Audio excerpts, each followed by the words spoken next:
Hello everyone, this is Rishu and I welcome you to this platform जहां हम discuss कर रहे हैं अपनी साइंस की सीरीज फॉर सीटेट पेपर 2।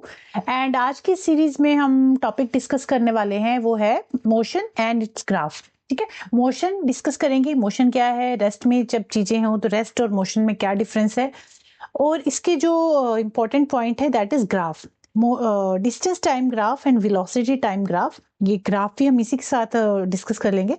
ठीक है, तो आज जो है ना मोशन चैप्टर आपका कंप्लीट हो जाएगा। इसके कुछ PYQs भी कर लेंगे एंड में, जिससे आपको आइडिया हो जाएगा कि किस तरह के क्वेश्चन पूछे जाते हैं मोशन से। ठीक है, ये फिजिक्स का चैप्टर है। फिजिक्स का एक और चैप्टर आ रहा है दैट इज साउंड। तो पहले आज हम मोशन डिस्कस कर लेंगे और नेक्स्ट चैप्टर आपको मिल जाएगा साउंड। साउंड के बाद एक और टॉपिक आपका रह रहा है दैट इज नर्वस सिस्टम। ठीक है, ऑलमोस्ट हमारा सारा सिलेबस कंप्लीट हो ही गया है, बट एक दो टॉपिक ऐसे हैं जो हमारे रह रहे हैं। एक तो साउंड, दूसरा है नर्वस सिस्टम। ठीक है, एक फिजिक्स का टॉपिक रह रहा है, एक बायो का टॉपिक रह रहा है। नर्वस सिस्टम से अभी तक तो कोई भी क्वेश्चन पूछा नहीं गया है सीटेट की अगर बात करूं तो, बट फिर भी हम नर्वस सिस्टम कर लेंगे क्योंकि पता नहीं होता एग्जामिनर कब कहाँ क्या पूछ ले। क्योंकि बाकी सिस्टम से क्वेश्चन बनते हैं, आपके circulatory system, digestive system, respiratory system, तीनों से क्वेश्चन बनते हैं, पूछे गए हैं, बट नर्वस सिस्टम से क्वेश्चन नहीं पूछा गया है। तो अभी तक मैंने करवाया नहीं था, बट मुझे लग रहा है सेफ्टी के लिए हमें कर लेना चाहिए। ठीक है, क्योंकि ये कुछ ऐसे टॉपिक है जो हर जगह पूछे जाते हैं। सीटेट का अगर आप पेपर क्लियर कर लेते हो तो सीटेट के बाद भी जो आपको टीचिंग एग्जाम देना है, KVS का, NVS का, या कोई भी अदर एग्जाम देते हो, तो उस वहां भी आपको ये टॉपिक पूछा जाएगा। तो नर्वस सिस्टम भी मैं सोची थी करवा ही दूंगी आपको। ठीक है, तो आज तो हम मोशन और इसके ग्राफ डिस्कस करेंगे। नेक्स्ट टॉपिक में साउंड डिस्कस कर लेंगे और फिर एक टॉपिक में नर्वस सिस्टम डिस्कस कर लेंगे। ठीक है, फिर आपका जो साइंस का सिलेबस है वो हो जाएगा कंप्लीट। फिर जो मिक्स क्वेश्चन की सीरीज चल रही है वो तो हमारी चलती रहेगी। ठीक है, चलिए स्टार्ट करते हैं अपनी आज की क्लास। ये नोट्स आपको मेरे Telegram channel Rishu science academy पे मिलेंगे। इस चैनल को ज्वाइन कर लीजिए, इसका लिंक मैं डिस्क्रिप्शन बॉक्स में दे दूंगी। ठीक है, कमेंट सेक्शन में ऐड कर दूंगी। चलिए, तो एक बार आपको दिखा देती हूँ क्या क्या चीजें हम डिस्कस करने वाले हैं। डिस्टेंस और डिस्प्लेसमेंट में क्या फर्क होता है, स्पीड और एवरेज स्पीड में क्या डिफरेंस है, स्केलर और वेक्टर क्वांटिटीज क्या होती हैं, वेलोसिटी और एवरेज वेलोसिटी क्या है, ये कुछ कुछ टर्म्स हैं। एक्सेलरेशन क्या है क्योंकि अगर आपको जो डिस्टेंस टाइम ग्राफ और वेलोसिटी टाइम ग्राफ अच्छे से समझना है तो उसके लिए ये छोटी छोटी टर्म्स हैं जो आपकी क्लियर होनी चाहिए। ठीक है, uniform and non uniform motion, equation of motion, और ये डिस्टेंस टाइम ग्राफ के 4 ग्राफ हैं। उसके अलावा वेलोसिटी टाइम ग्राफ के भी ये 4 ग्राफ है, ये देख लेंगे। और इनसे क्वेश्चन बनते हैं, किस तरह के क्वेश्चन बनते हैं वो अभी जब हम डिस्कस करेंगे, क्वेश्चन आंसर पे आएंगे तो आपको आइडिया हो जाएगा कि किस तरह के क्वेश्चन पूछे गए हैं। ठीक है, तो ये सारे क्वेश्चंस हम एंड में लगा लेंगे। चलिए स्टार्ट करते हैं अपनी आज की class. And yes, rest and motion. देखो, हम कहते हैं कि जब हम मान लीजिए कोई पर्सन है, वो ऑब्जेक्ट ए पे खड़ा है, सॉरी पॉइंट ए पे खड़ा है, तो हम कहेंगे this object is at rest. और जब ये ऑब्जेक्ट ए से बी पॉइंट पे जा रहा है, ए से बी पॉइंट पे ट्रेवल कर रहा है, तो हम कहेंगे इट इज इन मोशन, है ना। मान लीजिए, खुद को कंसीडर करिए, आप ए पॉइंट से बी पॉइंट पे चल के गए तो हम कहेंगे we are in motion. But हम बी पॉइंट पे जाके खड़े हो गए, हम कहेंगे वी आर एट रेस्ट। ठीक है, तो मोशन और रेस्ट में यही डिफरेंस है। अब कोई चीज मोशन में है या रेस्ट में है, it also depends on observer. क्योंकि देखो क्या होता है ना, कई बार जैसे आप मान लीजिए ट्रेन में जा रहे हैं या बस में जा रहे हैं, तो you are sitting in the train. ठीक है, इनसाइड अ बस फॉर एग्जाम्पल। तो बस के अंदर आप बैठे हो, बाहर से आपको लगेगा कि बाहर के जो अंदर से आप जब देखोगे ना, तो बाहर जो लोग खड़े होंगे, जब बस मूव कर रही है, जब बस मूव करती हुई इस तरह से मूव करती हुई जा रही है, तो आपको लगेगा ये जो पर्सन है ना, या ट्रीज है या कोई भी ऑब्जेक्ट है, आपको लगेगा these things are moving. But actually ये मूव नहीं कर रहे होते हैं, आपकी ट्रेन मूव कर रही होती है ना। उसी तरह अगर बाहर वाला पर्सन कोई है, वो अगर आपको देखेगा, उसे लगेगा कि हम मूव कर रहे हैं, मतलब हम मूव कर रहे हैं, जो ट्रेन में पर्सन बैठा है ये मूव कर रहा है, और उसके अकॉर्डिंग ये खुद रेस्ट पे है। मतलब इट डिपेंड्स ऑन ऑब्जर्वर कि कोई चीज रेस्ट पे है या मोशन पे है। तो ये ऑब्जर्वर पे भी डिपेंड करता है कि कौन उसे ऑब्जर्व कर रहा है। A passenger inside a bus sees other passenger to be at rest. जो बस में पैसेंजर बैठे हैं, यात्री बैठे हैं, उनके लिए जो अंदर बैठे हुए पैसेंजर हैं, they are on rest. But an observer outside the bus see the passenger to be in motion, but जो बाहर लोग खड़े हैं उनके लिए जो अंदर के पैसेंजर हैं वो मोशन में है। तो ये ऑब्जर्वर पे डिपेंड कर रहा है। अंदर बैठा हुआ पर्सन जो है उसके लिए जो अंदर यात्री हैं they are at rest, but जो बाहर पर्सन खड़ा है उसके लिए जो अंदर बैठा हुआ पर्सन है they are moving, they are in motion. ठीक है, तो इट डिपेंड्स ऑन ऑब्जर्वर कि जो ऑब्जेक्ट है रेस्ट पे है या मोशन पे है। ठीक है, ये तो होगी एक कॉमन सी बात। अब है मैग्नीट्यूड। मैग्नीट्यूड क्या होता है? स्केलर और वेक्टर क्वांटिटीज क्या होती हैं? ठीक है, देखो कई बार क्वेश्चन पूछ लिया जाता है कि गिवन थिंग्स, 4 ऑप्शन दे दिए जाएंगे कि ये जो ऑप्शंस हैं, ये जो 4 ऑप्शन आपको दिए हैं, इनमें से कौन सी स्केलर क्वांटिटी है या फिर कौन सी वेक्टर क्वांटिटी है। तो आपको पता होना चाहिए what is the difference between scalar and vector quantities. But उससे पहले मैग्नीट्यूड क्या होता है आपको ये पता होना चाहिए। So what is magnitude? It is the size और extent of a physical quantity. किसी के साइज को जिसको हम न्यूमेरिकल वैल्यू में एक्सप्रेस कर पाए उसे हम कहते हैं मैग्नीट्यूड, और उसका एक पर्टिकुलर यूनिट भी होता है। फॉर एग्जाम्पल अगर डिस्टेंस की बात करूं तो डिस्टेंस की एक न्यूमेरिकल वैल्यू है ना, उसका अपना एक साइज है, एक अपनी न्यूमेरिकल वैल्यू है। फॉर एग्जाम्पल किसी पर्सन ने कितना डिस्टेंस कवर किया तो हम कहेंगे 15 क्या उसके साथ यूनिट लगे होंगे 15 किलोमीटर या 15 मीटर्स। ठीक है, तो मैग्नीट्यूड क्या है? मैग्नीट्यूड किसी के साइज को दर्शाता है and it is expressed only by a numerical value. Magnitude जो है एक न्यूमेरिकल वैल्यू से हम एक्सप्रेस कर सकते हैं और उसका एक पर्टिकुलर यूनिट भी होता है। तो डिस्टेंस की बात करें तो डिस्टेंस क्या है? एक स्केलर क्वांटिटी है एट, क्योंकि उसके पास मैग्नीट्यूड है। और मैग्नीट्यूड क्या है? मैग्नीट्यूड मतलब उसके पास एक अपना मैथमेटिकल यूनिट है, मैथमेटिकल न्यूमेरिकल वैल्यू है और उसके पास अपना यूनिट है, that is called scalar quantity. अगर टाइम की बात करें तो टाइम भी क्या है? एक स्केलर क्वांटिटी है।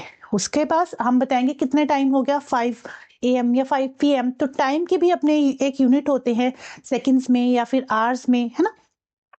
टेम्परेचर का अपना यूनिट है, एरिया का, वॉल्यूम का। तो ये सारी चीजें क्या है? Scalar quantities. स्केलर क्वांटिटी जो है it expressed only as a magnitude, उसके पास सिर्फ मैग्नीट्यूड है। बट वहीं अगर वेक्टर क्वांटिटी की बात करें तो वेक्टर क्वांटिटी जो है it expressed in magnitude as well as direction. Vector quantity के पास मैग्नीट्यूड तो है ही, मतलब अपनी न्यूमेरिकल वैल्यू है, यूनिट है, बट उसके साथ साथ उसके पास डायरेक्शन भी है। फॉर एग्जाम्पल अगर फोर्स की बात करें तो आप कहोगे कि फोर्स लगाई, मान लो 5 न्यूटन फोर्स लगाई, है ना, तो किस डायरेक्शन में लगाई? ये भी इंपॉर्टेंट है कि फोर्स जो आप लगा रहे हो वो कौन सी डायरेक्शन में लगा रहे हो, फॉरवर्ड लगा रहे हो या फिर बैकवर्ड लगा रहे हो, किस साइड, किस डायरेक्शन में लगा रहे हो, that is called vector quantity. तो वेक्टर क्वांटिटी के पास मैग्नीट्यूड तो है ही बट उसके साथ साथ डायरेक्शन भी होती है। ठीक है, फॉर एग्जाम्पल वेक्टर क्वांटिटीज के क्या कौन कौन से एग्जाम्पल्स होगी? वेलोसिटी होगी, डिस्प्लेसमेंट हो गया, वेट हो गया, मोमेंटम, फोर्स, एक्सेलरेशन, ये सारी वेक्टर क्वांटिटीज हैं। और क्या डिफरेंस है स्केलर और वेक्टर क्वांटिटी में? स्केलर क्वांटिटी के पास सिर्फ मैग्नीट्यूड है, ठीक, उसके पास सिर्फ एक न्यूमेरिकल वैल्यू है विद अ यूनिट। बट अगर हम वेक्टर क्वांटिटी की बात करें तो उसके पास न्यूमेरिकल वैल्यू विद यूनिट तो है ही, बट उसके साथ साथ उसके पास एक और चीज है, वो क्या है? डायरेक्शन। तो वेक्टर क्वांटिटी में मैग्नीट्यूड और डायरेक्शन दोनों की बात होती है और स्केलर क्वांटिटी में सिर्फ मैग्नीट्यूड की बात होती है। ठीक है, आई होप इतना आपको क्लियर हुआ होगा कि क्या स्केलर क्वांटिटी है और क्या वेक्टर क्वांटिटी है। ओके, चलिए नेक्स्ट है what is the difference between distance and displacement. Distance और डिस्प्लेसमेंट में क्या डिफरेंस है? तो डिस्टेंस क्या है?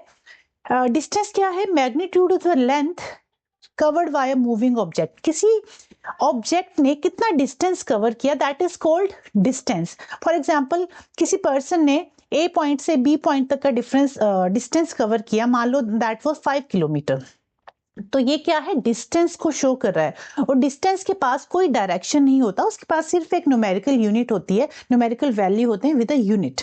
तो दिस इज कॉल्ड डिस्टेंस। यहाँ देखो एक इमेज आपको दिख रही होगी। डिस्टेंस क्या है? किसी पर्सन ने यहां से यहां तक का डिस्टेंस जो है कवर किया, पहले वो यहां गया, फिर यहां गया, फिर यहां गया, फिर यहां गया। This is called distance. Distance covered by an object. तो कितना भी हो सकता है, 5 किलोमीटर है, 10 किलोमीटर है, 15 किलोमीटर है या फिर मीटर्स में है। और डिस्प्लेसमेंट क्या है? डिस्प्लेसमेंट है shortest distance between 2 points, that is called displacement. Displacement क्या है? It is the shortest distance between two points और the distance between the starting and final position. जो स्टार्टिंग पॉइंट है और जो फाइनल पोजीशन है, स्टार्टिंग पॉइंट है और फाइनल पॉइंट है, दोनों के बीच का जो डिस्टेंस है that is called displacement.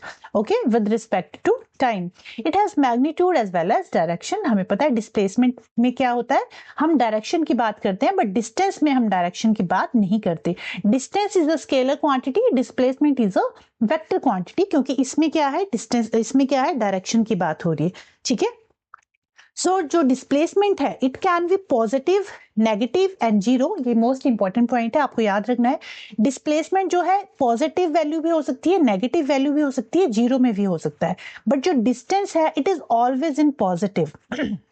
Distance आपका हमेशा पॉजिटिव में ही आएगा, नेगेटिव या जीरो में कभी नहीं आएगा। ठीक है, अब ये डिस्प्लेसमेंट मान लीजिए यहां से यहां तक का इसने डिस्टेंस कवर किया, शॉर्टेस्ट पाथ लिया उसने, तो this is displacement, it is positive. ठीक है, अब ये नेगेटिव कैसे होगा? मान लीजिए यहां से यहां तक किसी पर्सन ने ट्रेवल किया और वापस आके वो यहां तक आया। ठीक है, यहां से पहले यहां से यहां तक उसने 15 किलोमीटर डिस्टेंस कवर कर लिया, फिर 5 किलोमीटर वो वापस आ गया। तो अब ये जो वैल्यू होगी इसको नेगेटिव में आप कैलकुलेट करोगे। ठीक है, बट जीरो वैल्यू कैसे होगी? मान लो किसी पर्सन ने ए पॉइंट से चलना शुरू किया, ए से बी तक गया, बी से वापस ए तक आ गया, तो अब इसमें क्या है, डिस्प्लेसमेंट कितना हुआ? डिस्प्लेसमेंट जीरो हुआ, है ना, but distance is always positive. ये चीज आपको याद रखनी है। ठीक है, चलिए, तो डिस्टेंस और डिस्प्लेसमेंट में क्या डिफरेंस है, आई होप आपको क्लियर हुआ होगा। नेक्स्ट है स्पीड एंड एवरेज स्पीड। मतलब स्पीड और वेलोसिटी समझ लीजिए, फिर एवरेज स्पीड और एवरेज वेलोसिटी तो सेम ही है। स्पीड क्या है? स्पीड है डिस्टेंस अपॉन टाइम, और अगर हम वेलोसिटी की बात करें तो वेलोसिटी क्या है? Displacement upon time. वेलोसिटी क्या है? Displacement upon time. स्पीड क्या है? Distance upon time. Speed is distance upon time, कि कितना डिस्टेंस कवर किया उसने पर्टिकुलर टाइम में, दैट इज कॉल्ड स्पीड। और वेलोसिटी क्या है? कितना डिस्प्लेसमेंट हुआ विद इन टोटल टाइम। कितना डिस्प्लेसमेंट हुआ in total time, that is velocity. और स्पीड क्या है? स्केलर क्वांटिटी है, क्योंकि इसमें डिस्टेंस की बात हो रही है, डिस्टेंस भी स्केलर है। वेलोसिटी क्या है? वेक्टर क्वांटिटी है, क्योंकि इसमें डिस्प्लेसमेंट की बात हो रही है, और डिस्प्लेसमेंट क्या है? It is vector quantity. ठीक है, तो स्पीड और वेलोसिटी में कंफ्यूज नहीं होना है। एक्चुअली स्पीड क्या है? डिस्टेंस अपॉन टाइम को शो करती है। वेलोसिटी क्या है? डिस्प्लेसमेंट अपॉन टाइम को शो करती है, जो डायरेक्शन की बात करता है। ठीक है, स्पीड में डायरेक्शन की बात हम नहीं करते, बट वेलोसिटी में हम डायरेक्शन की बात करते हैं। ठीक है, तो आई होप स्पीड आपको समझ आया होगा, वेलोसिटी आपको समझ आया होगा। वहीं अगर एवरेज स्पीड की बात करें तो एवरेज स्पीड कैसे फाइंड आउट करोगे? Total distance upon total time taken.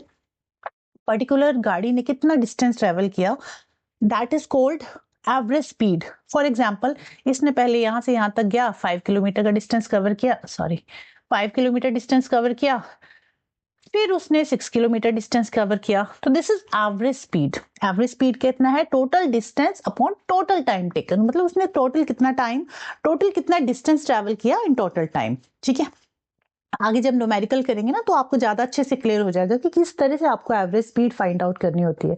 Okay, चलिए, नेक्स्ट है वेलोसिटी। वेलोसिटी आई होप आपको क्लियर हुआ होगा। वेलोसिटी क्या होती है?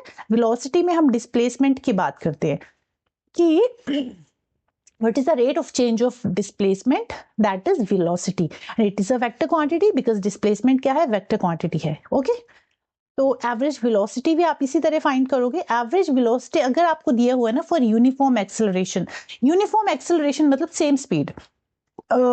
एक्सेलरेशन मतलब देखो, यूनिफॉर्म एक्सेलरेशन में ना क्या होता है, देखो कैसे करोगे आप। यूनिफॉर्म एक्सेलरेशन मींस कोई गाड़ी एक्सेलरेट कर रही है, मान लीजिए पहले इस गाड़ी ने, एक्सेलरेट का मतलब क्या होता है? गाड़ी की स्पीड बढ़ाना, दैट इज कॉल्ड एक्सेलरेशन। ठीक है, तो मान लीजिए जब आपने गाड़ी स्टार्ट की तब गाड़ी आपकी चल रही थी 20 मीटर पर सेकंड की स्पीड से।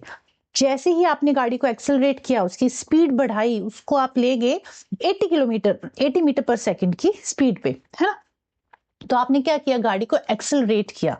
अब यूनिफॉर्म एक्सेलरेशन का मतलब क्या है कि गाड़ी जो आपकी चल रही है ना, मान लीजिए आपकी कोई गाड़ी चल रही है 10 मीटर पर सेकंड की स्पीड से टू 30 मीटर पर सेकंड की स्पीड तक, तो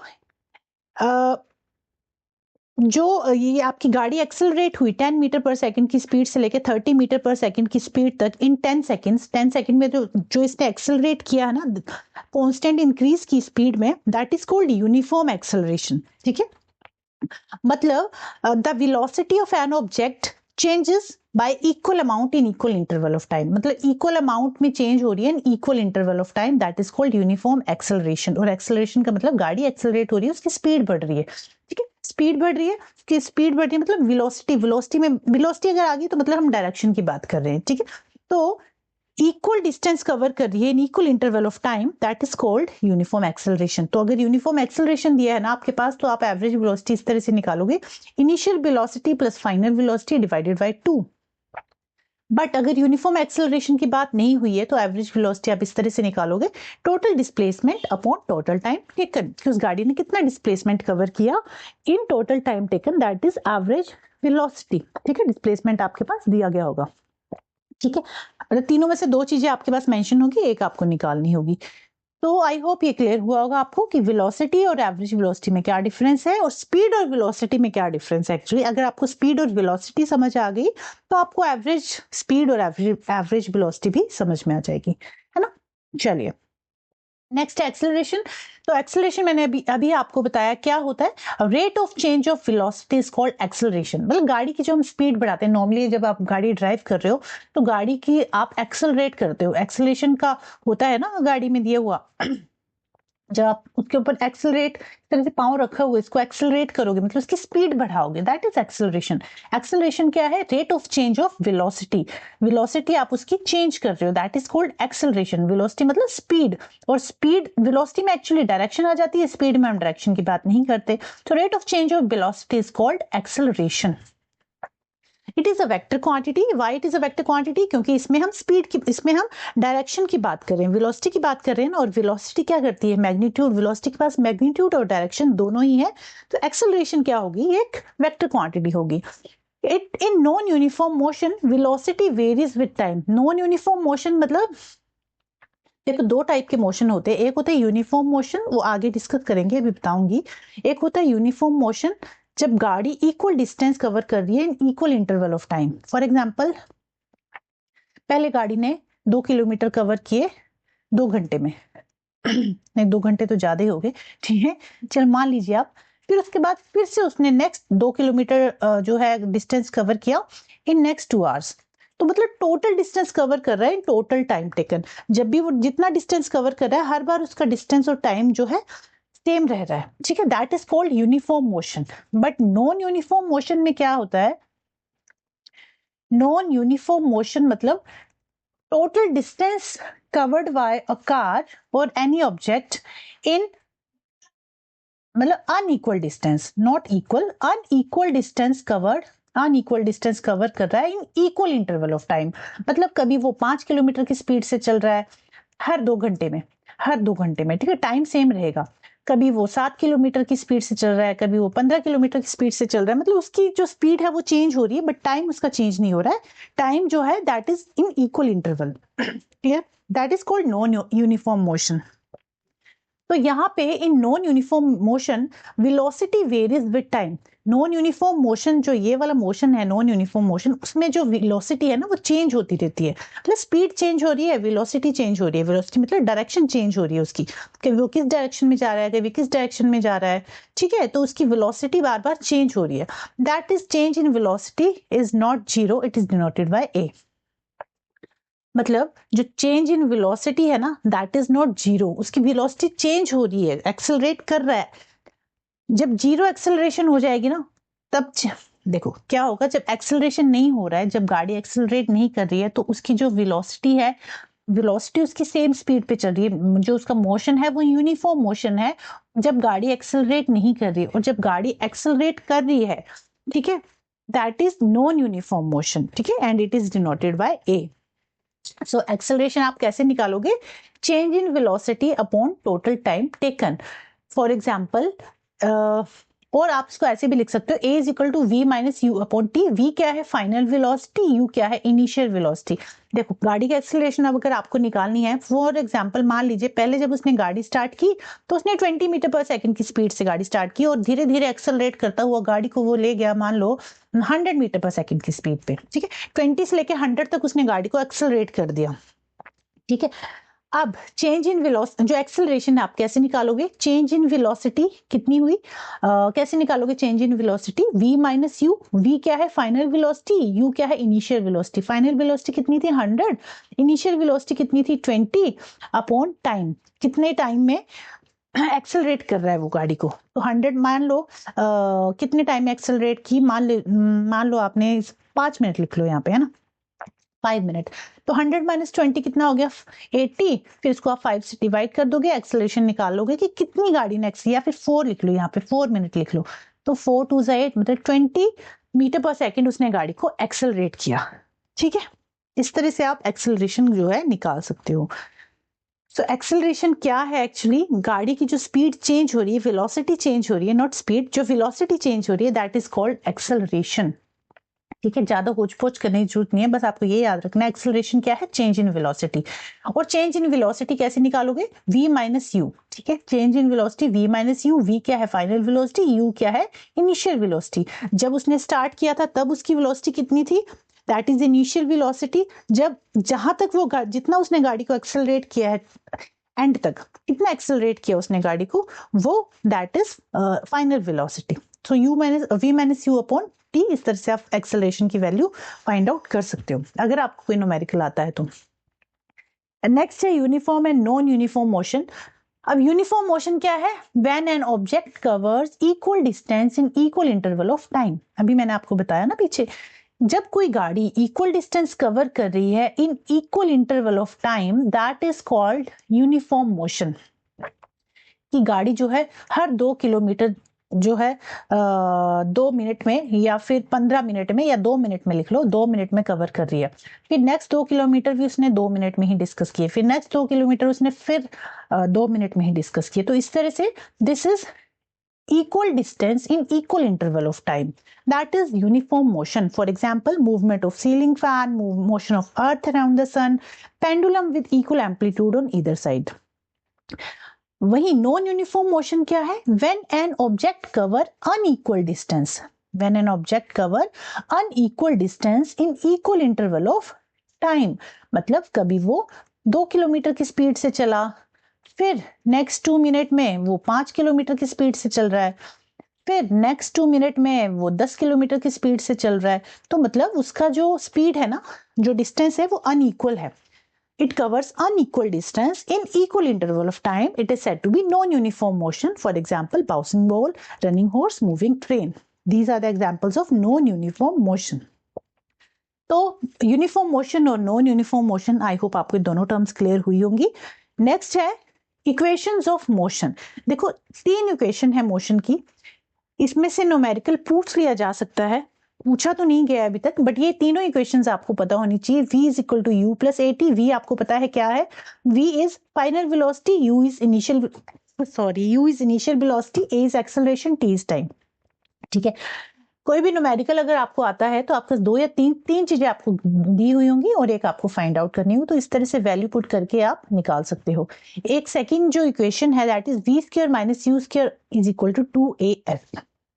थर्ड है s is equal to ut plus half at square, ठीक है। s क्या है, डिस्प्लेसमेंट है, स्मॉल s को हम डिस्प्लेसमेंट जो है ना उसको स्मॉल s से डिनोट करते हैं, और जो कैपिटल S होता है ना उसको स्पीड से, मतलब जो स्पीड को हम कैपिटल S से डिनोट करते हैं और डिस्प्लेसमेंट को स्मॉल s से। तो ये जो स्मॉल s यहाँ पे मेंशन है, यहाँ पे और यहाँ पे, ये क्या है, डिस्प्लेसमेंट की बात हो रही है यहाँ पे, ठीक है।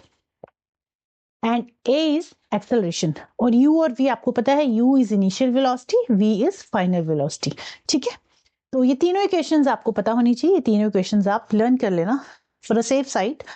अगर कोई न्यूमेरिकल आता है तो आप वैल्यू पुट करके आप क्वेश्चन को सॉल्व कर सकते हो। आपके पास 3 चीजें दी होंगी, एक आपको निकालनी होगी, हो सकता है आपको इनिशियल वेलोसिटी निकालनी हो सकता है आपको टाइम निकालना हो। अब ये डिपेंड्स ऑन क्वेश्चन, जब आपके पास क्वेश्चन आएगा तो उसको आप क्या क्या चीजें गिवन है वो आप नोट डाउन कर लोगे, और ये तीनों इक्वेशन में से कौन सी इक्वेशन जो है फॉलो हो रही है वो आपको क्वेश्चन पढ़ के रीड करके पता चल जाएगा। ये मैंने जस्ट ऐसे लिख दिया है ताकि अभी तक तो आया नहीं है इससे क्वेश्चन, बट फिर भी आपको ये जो इक्वेशन ऑफ मोशन है ना, 3 इक्वेशन है, आपको पता होनी चाहिए।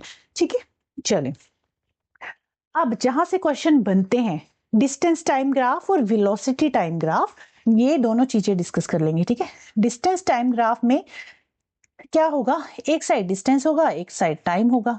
यहाँ पे डिस्टेंस, एक साइड आप टाइम प्लॉट करोगे, एक्स एक्सिस ये और ये वाई एक्सिस, एक्स एक्सिस और वाई एक्सिस पे, एक पे डिस्टेंस है एक पे टाइम है। तो जब ये डिस्टेंस टाइम ग्राफ बनता है ना, तो ये जो बीच वाली चीज है, यहाँ पे आप क्या दिखाओगे, यहाँ पे आप दिखाओगे स्पीड। ठीक है, ये जो आप ग्राफ प्लॉट करते हो ये किस चीज का करते हो, स्ट्रेट बन रहा है या फिर कर्व बन रहा है, ये किस चीज का ग्राफ है, इट शोज स्पीड। ठीक है, ये आपको पता होना चाहिए। So a distance time graph show how far an object has traveled in a given time. It is a simple line graph that denote distance versus time. Finding on the graph, distance is plotted on y-axis, time is plotted on x-axis. Okay. Curved line on a distance time graph indicate the speed is changing. जो curved lines आती हैं ये indicate करता है कि जो speed है गाड़ी की वो change हो रही है। ठीक है, तो distance time graph में 4 ग्राफ बनते हैं।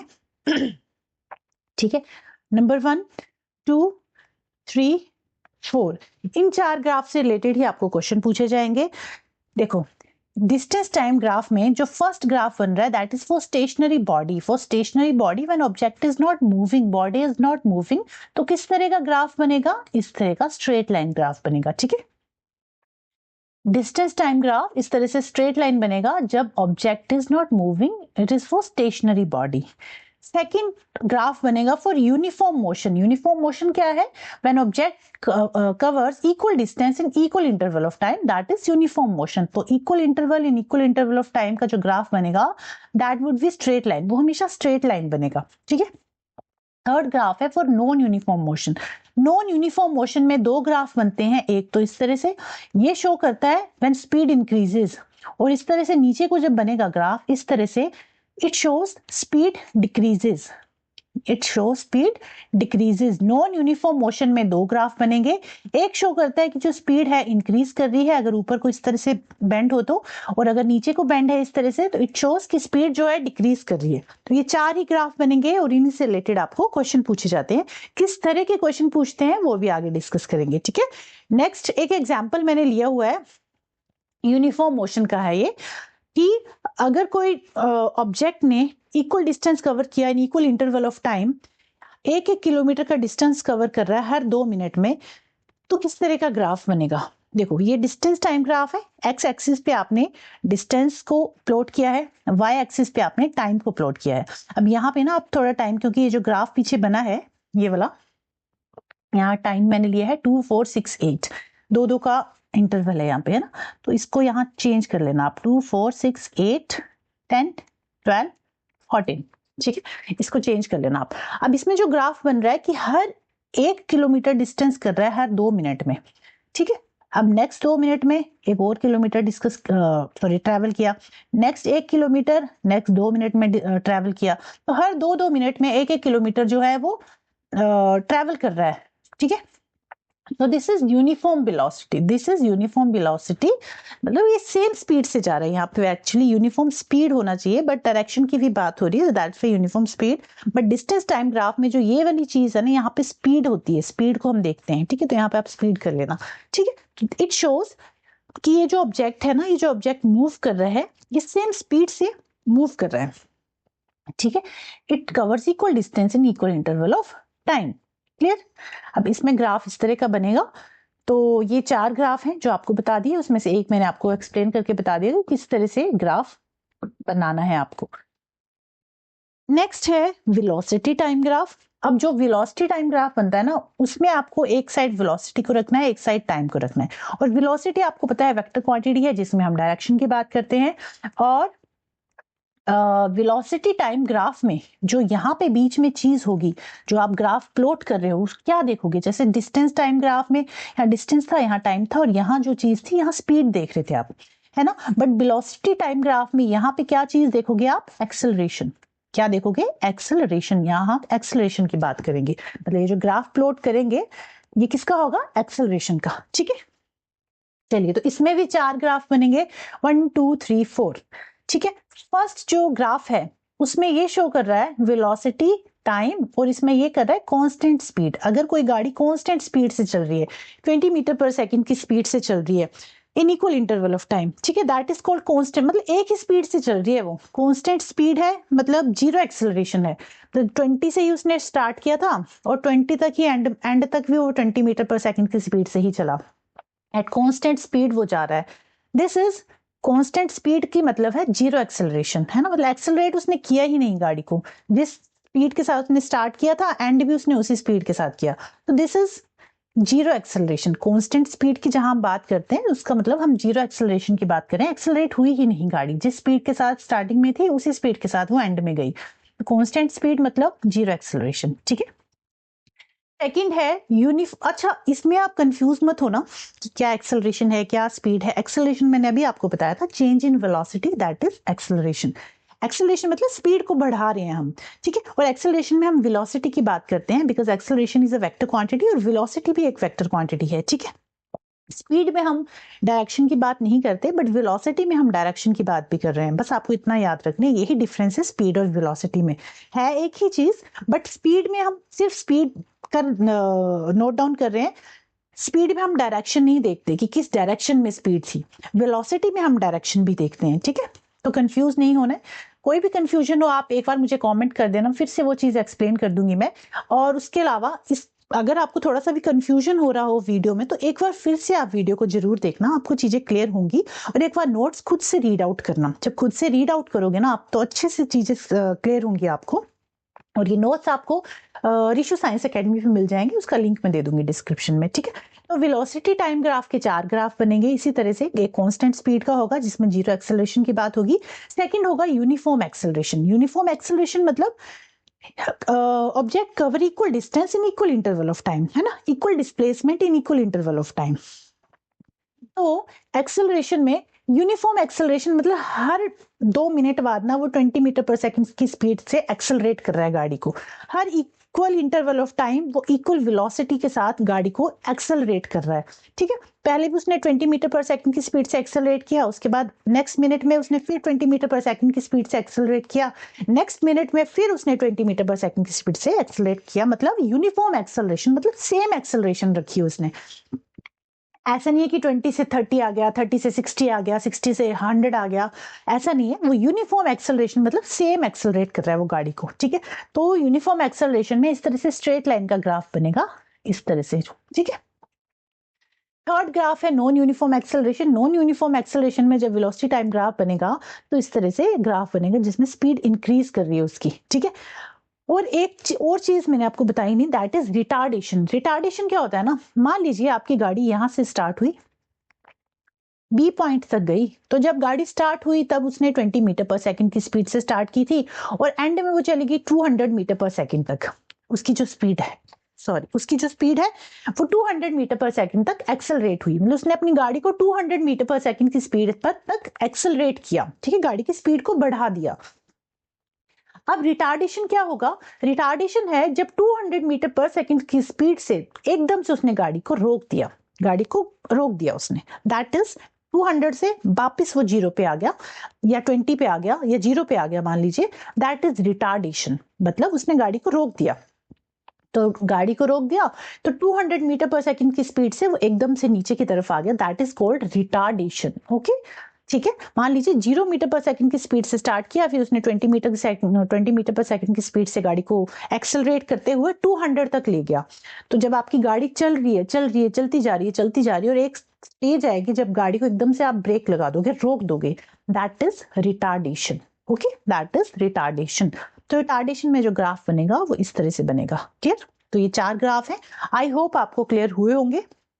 इसमें 3 ग्राफ बने हुए हैं यहाँ पे, velocity time graph with uniform with constant velocity और uniform velocity you can say, जब जीरो एक्सेलरेशन होगी, मतलब एक्सेलरेट कर ही नहीं रही है गाड़ी, वो सेम स्पीड से चली जा रही है। ठीक है, उसने एक्सेलरेट किया ही नहीं गाड़ी को, तो उसमें इस तरह का ग्राफ बनेगा। अभी पीछे दिखाया ना, सेम वही ग्राफ है। कांस्टेंट एक्सेलरेशन में इस तरह का ग्राफ बनेगा, मतलब कांस्टेंट स्पीड, कांस्टेंट एक्सेलरेशन, मतलब हर 20 मीटर पर सेकंड, मतलब हर सेकंड वो 20 मीटर पर सेकंड की स्पीड से गाड़ी को एक्सेलरेट कर रहा है हर सेकंड में या फिर हर मिनट में, that is called constant acceleration. तो उसमें इस तरह का ग्राफ बनेगा, स्ट्रेट लाइन।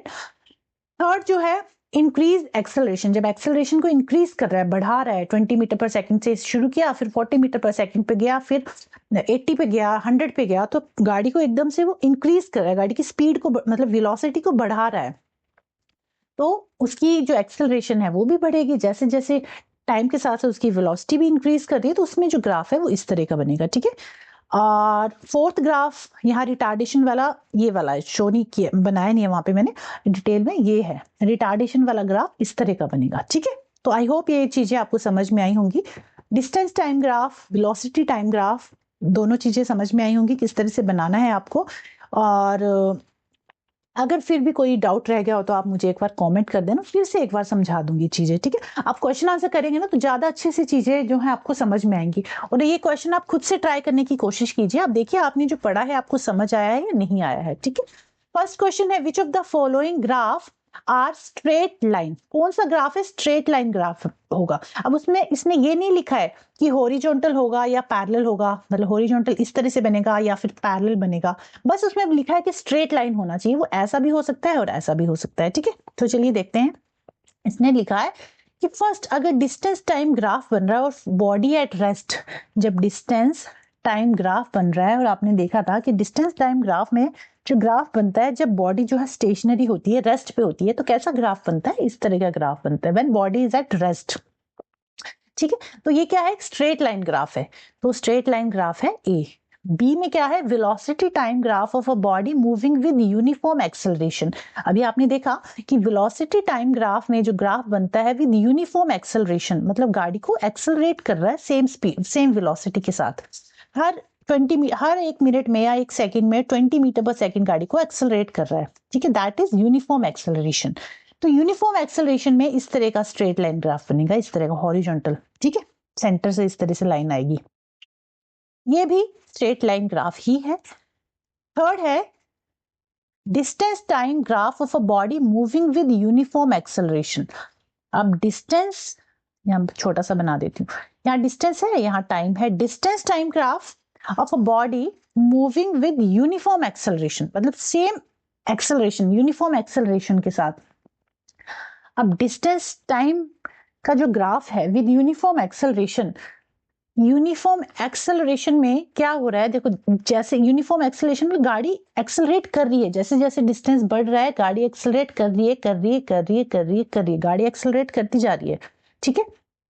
तो गाड़ी एक्सेलरेट कर रही है, तो इसमें जो ग्राफ बनेगा ना, इसमें कर्व वाला ग्राफ बनेगा, ना कि स्ट्रेट लाइन ग्राफ बनेगा, क्योंकि जैसे जैसे डिस्टेंस बढ़ रहा है, टाइम इंक्रीज कर रहा है, यूनिफॉर्म एक्सेलरेशन, एक्सेलरेट तो कर रहा है ना वो गाड़ी को, तो उसकी स्पीड बढ़ रही है, एक्सेलरेट कर रहा है वो, या तो मतलब एक्सेलरेट कर रहा है, यूनिफॉर्म एक्सेलरेशन हो रही है, तो उसमें जो ग्राफ बनेगा ना वो इस तरह से बनेगा, कर्व्ड ग्राफ बनेगा, ना कि स्ट्रेट लाइन ग्राफ बनेगा, ठीक है। फोर्थ है velocity time graph of a body at rest. Velocity time graph of a body at rest, जब बॉडी जो है रेस्ट पे है, जब बॉडी रेस्ट पे है, इट इज नॉट मूविंग, गाड़ी रेस्ट पे है, मूव नहीं कर रही, तभी स्ट्रेट लाइन ग्राफ बनेगा। तो आपका जो सही आंसर होगा कि स्ट्रेट लाइन ग्राफ कहां बन रहा है, तो ए बी और डी तीनों में ही स्ट्रेट लाइन ग्राफ बन रहा है, ए बी और डी में।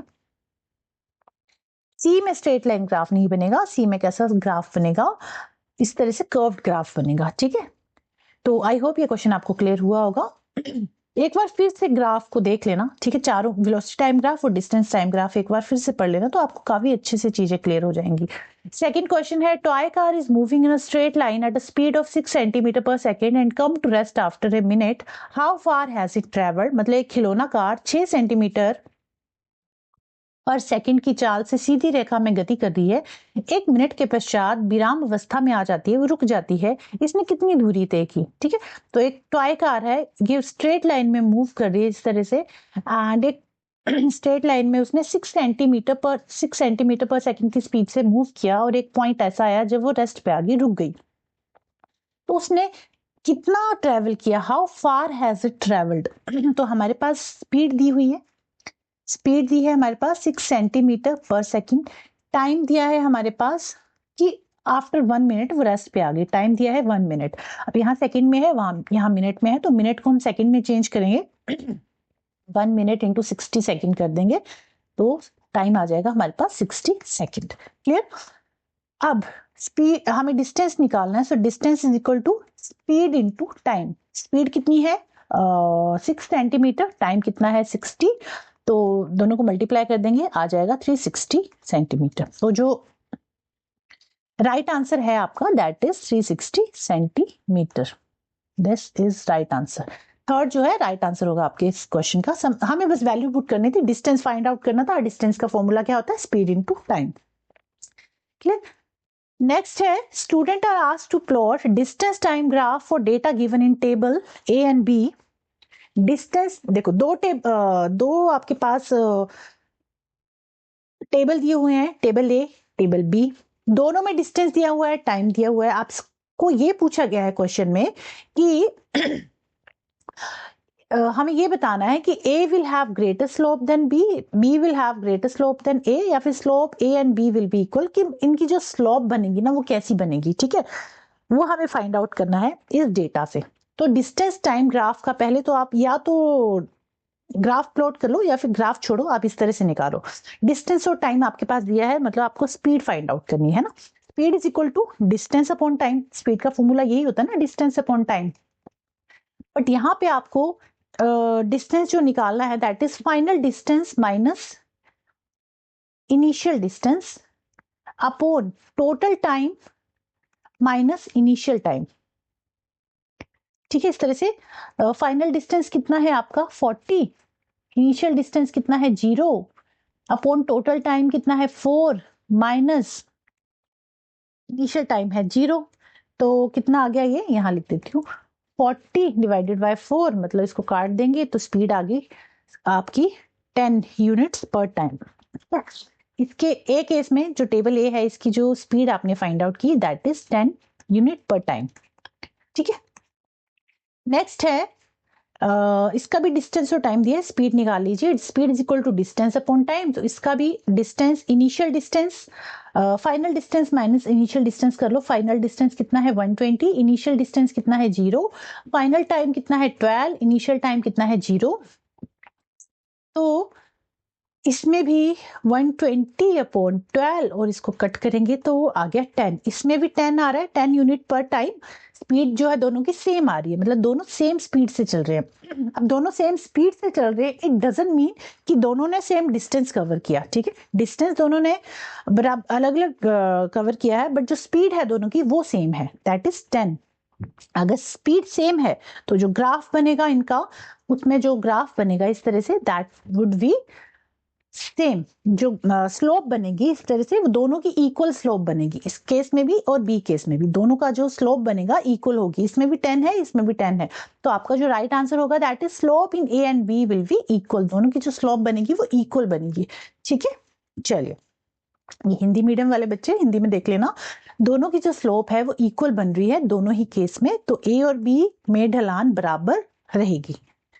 नेक्स्ट क्वेश्चन है, why does the speed of a coin falling from the roof of a building towards the ground increases continuously. मतलब अगर आप किसी बिल्डिंग पे खड़े हो और यहाँ से अगर आप कोई कॉइन गिरा, यहाँ से अगर आप कोई कॉइन थ्रो करते हो नीचे, तो ये जो कॉइन गिरेगा इसकी स्पीड जैसे जैसे भी ग्राउंड पे आता जाएगा इसकी स्पीड बढ़ती जाएगी। ऐसा क्यों होता है? कॉइन इज वेरी लाइट, तो कॉइन की तो स्पीड वैसे ही रहेगा, जैसा यहाँ होगा वैसे ही इस टाइम जब पहुंचेगा तब भी वैसे ही होगा, इनिशियल स्टेज पे भी और फाइनल स्टेज पे भी। अर्थ अट्रैक्ट्स द कॉइन, ये no force acts on the coin, अगर कोई फोर्स एक्ट ही नहीं करेगी तो नीचे ही नहीं आता। एयर पुशेस द कॉइन, कि एयर ने कॉइन को पुश कर लिया, तो इसका जो राइट आंसर होगा that is earth attracts the coin. Earth क्या करती है, कॉइन को अपनी तरफ अट्रैक्ट करती है ड्यू टू ग्रेविटेशनल फोर्स। हमें पता है अर्थ पे एक फोर्स लगती है जिसे हम कहते हैं ग्रेविटेशनल फोर्स, तो ग्रेविटेशनल फोर्स की वजह से ये जो कॉइन है जैसे जैसे नीचे चला जाएगा ग्राउंड के पास, उसकी स्पीड जो है इंक्रीज करेगी। और जो ग्रेविटेशनल फोर्स है जिसको जी से डिनोट करते हैं, इसकी जो वैल्यू होती है दैट इज 9.8 मीटर पर सेकेंड स्क्वायर। ठीक है, एक्स ये जो ग्रेविटेशनल फोर्स है इसकी वैल्यू होती है 9.8 मीटर पर सेकेंड स्क्वायर। ये वैल्यूज आपको पता होनी चाहिए। आपका राइट आंसर होगा पृथ्वी सिक्के को आकर्षित करती है, इसीलिए उसकी जो स्पीड है वो इंक्रीज होती रहती है। और क्यों इंक्रीज कर रही है? बिकॉज ऑफ, क्यों अट्रैक्ट कर रही है? Because of gravitational force. Next question है, Ahmad walked to his school every day.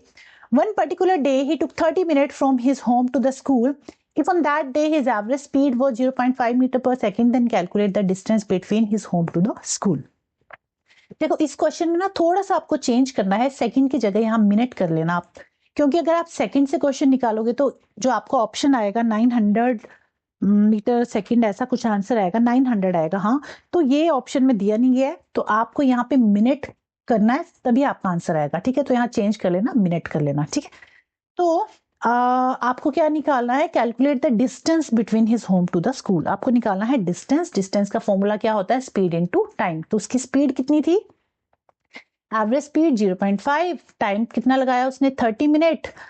तो इसको आप मल्टीप्लाई कर लोगे तो ये आ जाएगा इतना, 15 मीटर। तो उसने कितना calculate the distance between his home to the school, तो कितना डिस्टेंस आया? 15 मीटर, जो कि राइट आंसर है आपके इस क्वेश्चन का। ठीक है, यहाँ चेंज कर लेना, सेकंड की जगह मिनट कर लेना, सेकंड की जगह मिनट कर लेना, तभी आपका आंसर आएगा। अदरवाइज जो आंसर आप निकालोगे कन्वर्ट करके, वो यहाँ पे ऑप्शन में है नहीं, तो इसलिए इसको यहाँ से चेंज कर लेना आप। ठीक है, चलिए नेक्स्ट क्वेश्चन है, Myra cycle to a friend's house 5 kilometer away to deliver a packet. She goes at a speed of 12 kilometre per hour, return at a speed of 8 kilometer per hour. Her average speed during the whole trip is.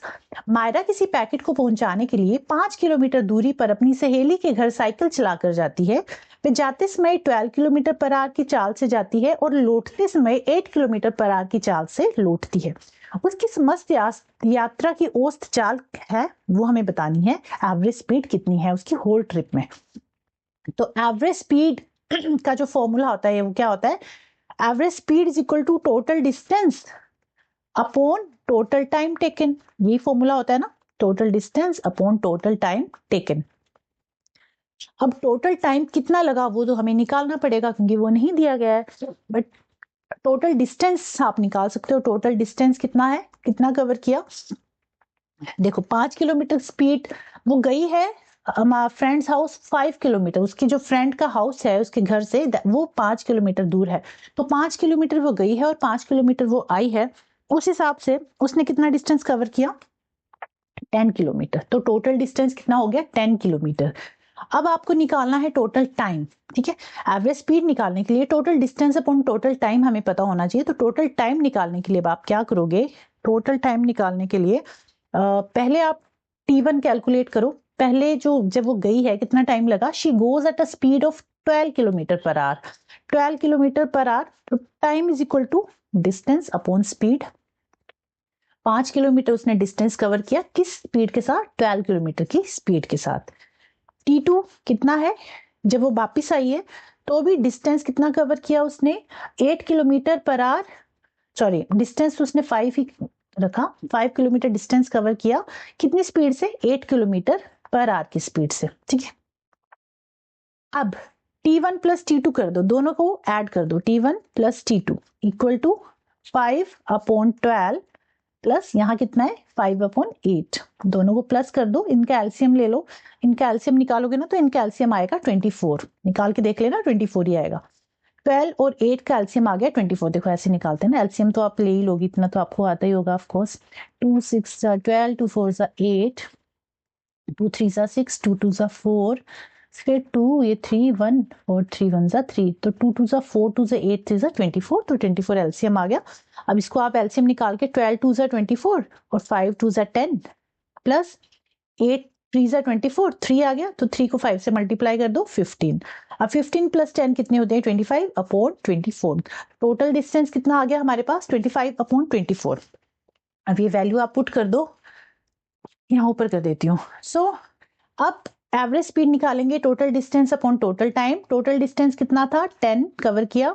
Total time कितना निकाला हमने? 25 by 24, यहाँ लिख देती हूँ 25 by 24।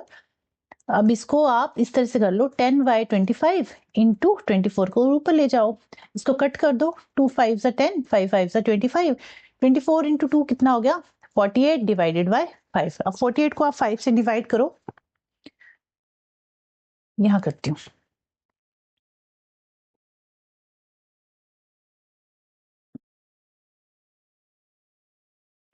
ये हो नहीं रहा, थोड़ा सा ही हो रहा है, चलो कोई नहीं।